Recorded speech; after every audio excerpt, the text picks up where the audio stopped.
How long ago was the BlackRock? It wasn't 25, but it was probably 20. It's at least 20 years. So, and I guess as a tie to that, I wish Eddie was still here. One of my claims to fame is my very first sale at BlackRock Microsystems. We sold data acquisition systems and electrodes at Utah Array. Was to Eddie when he was first starting up his lab. It was a 32-channel data acquisition system that he bought back in the early 2000s, and maybe that's what led to. That could be, yeah. Just a small piece of that.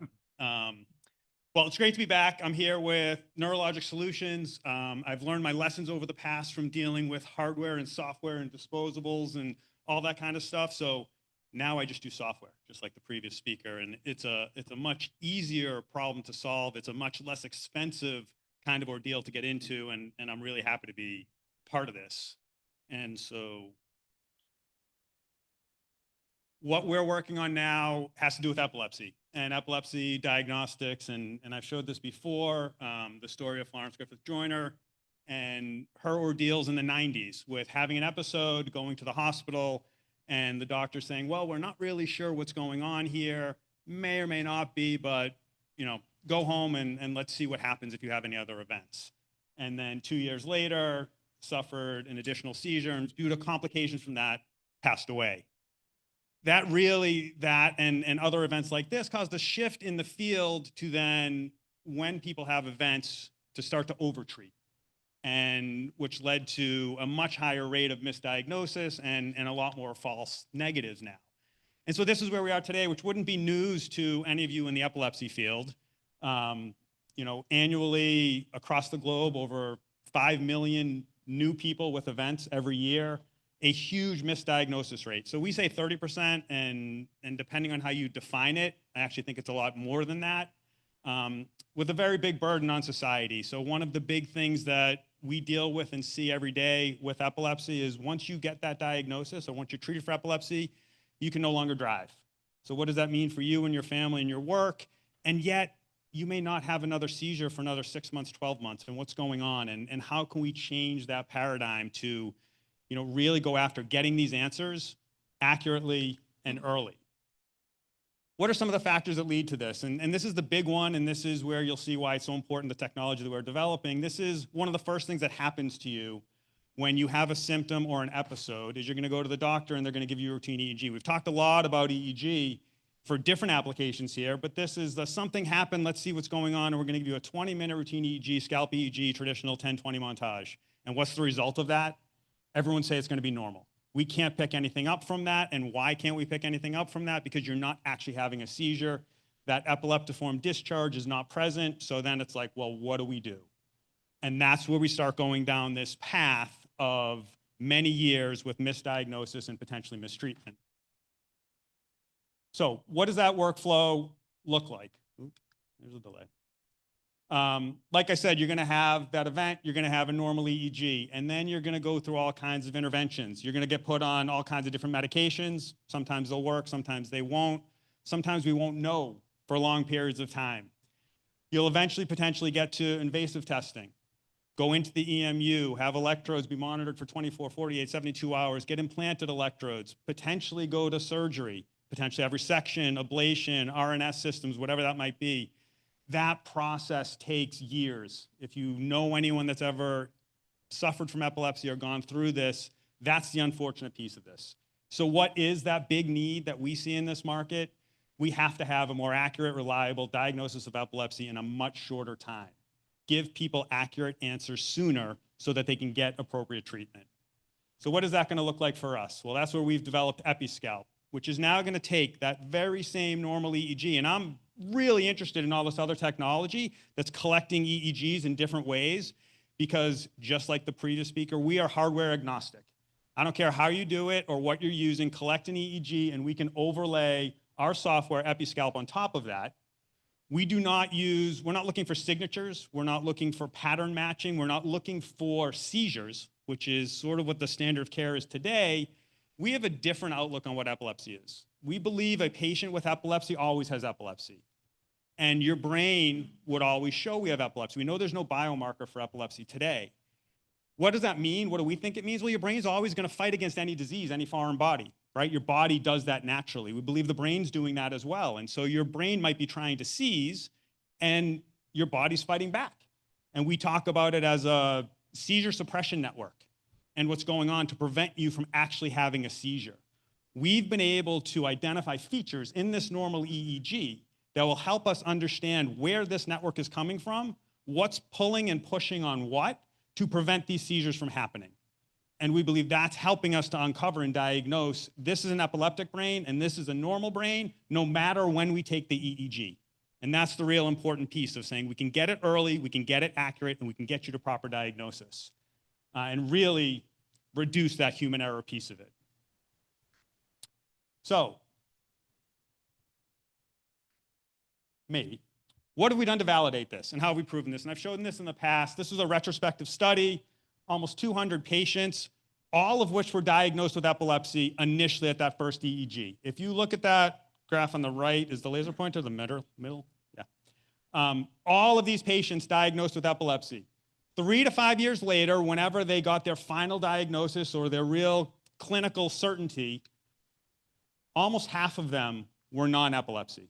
These patients were all PNEA, psychogenic non-epileptic events, in this study, but all of these were non-epilepsy. And what you can see when we layered Episcalp across all of these patients, we were able to really reduce that misdiagnosis rate because we got it right on all these epilepsy and got it right on all of these non-epilepsy. We weren't perfect. There's still definitely work to be done, but a huge improvement for these patients.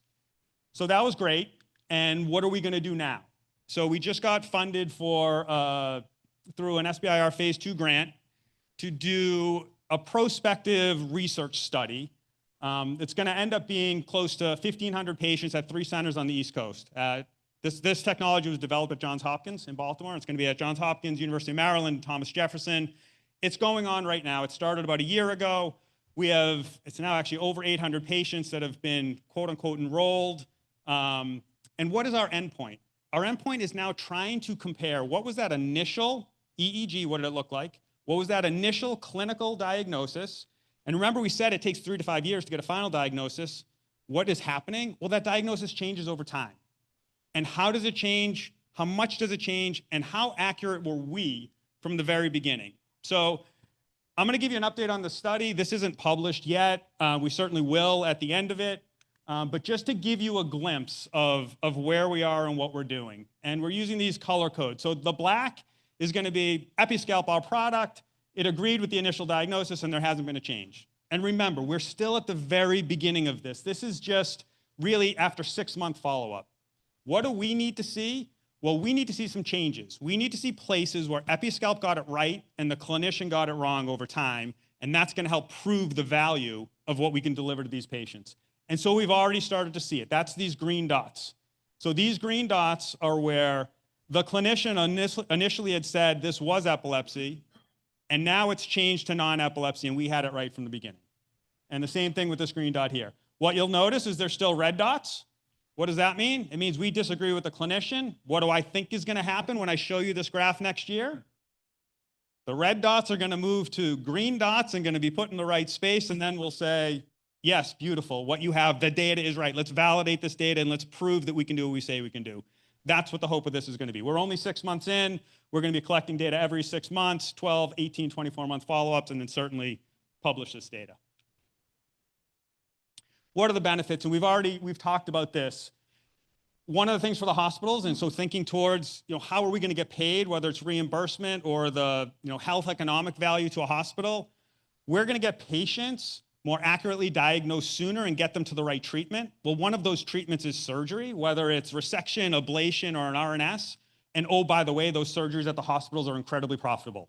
Hospitals will like this if we can bring the right patients to them at the right time for those surgeries. And what they don't like is bringing patients into the EMU, wasting beds, taking up time for patients that don't have epilepsy. So we're going to help make that a lot more efficient, make it much better for the payers as well. Medication, tons of medication is being prescribed for epilepsy that is not needed. We can save a ton of money in that space for those payers. And by the way, so much better for these patients so that they're not on these unnecessary medications. We've talked about the productivity to society for people being able to drive when they should be able to because they truly don't have epilepsy. And certainly the benefits to all the patients and family, getting answers faster when they need it so they can get appropriate treatment. In terms of our plan, we're in the middle of the study right now. The big hurdles that are remaining are the big hurdles for any medical device company. So we've got to ensure we have an appropriate reimbursement strategy. We're looking into what we're going to be filing for regulatory clearance, implementing our quality system, publishing the results of these studies, and looking to actually launch this and commercialize it in 2027, pretty near term. Raising money at the same time, so we've already raised $3 million of this through the SBIR, looking for another $5 million, basically to support these activities, get us to commercialization, get us towards this first application in epilepsy. And then, oh, by the way, if we can do this for epilepsy and we think this is a biomarker for this, yes, we believe we can uncover other biomarkers and other neurodegenerative diseases to do the same kind of work moving forward. In terms of the teams, like I mentioned, it was started out of Johns Hopkins in the lab of Dr. Sridevi Sarma. That's where all of the core modeling, network modeling, the math behind it came from. Jorge Gonzalez-Martinez at UPMC is our clinical leader as part of this, and we're just a team of 3, me and 2 engineers that are really helping push the model forward. Thank you, and any questions? This is great. Thanks, Andy. Great talk. So Jeremy and I were at the AES show last year in Los Angeles. I was really impressed to see the number of neurotechnology companies, not just exhibiting on the show floor, but as part of the program. In fact, I'm pretty sure Dr. Sharma was on a session with NeuroPace. There have been other efforts. I don't know if you remember a company called NeuroVista that was looking for biomarkers or signals. I think Cyberonics bought the company. I don't know whether they integrated it in or what's become of it. Obviously, NeuroPace has a closed loop system. And I realize that you're not exactly that same application, but what if a hardware vendor comes to you and says, hey, this is really good, we want to take it exclusively? Would that fit into your plans, or are you still looking to see this promoted really for everyone as a hardware diagnostic? So my first goal, just as a commercial execution kind of guy, is I need to be prepared to grow and build this company and deliver the value to any investors that we're going to take money from. That will be my long-term vision. Along the road, there's going to be lots of opportunities to partner and think about other sales channels and distribution channels. And we want to make sure we're going to have, hopefully, the biggest impact for that. So whether it's a big device company, call it like a NeuroPace or a Medtronic or that kind of thing, or an EEG provider, a Natus, Neencode, and Cadwell kind of person, or whoever else might be doing EEG, we want to think about the best avenue to get this out to the market. And whatever that might be, that's what we're going to be interested in and hopefully driving towards. And there's lots of different options. Okay. Other questions for Andy? Oh, all right. Oh, wait, I have a question.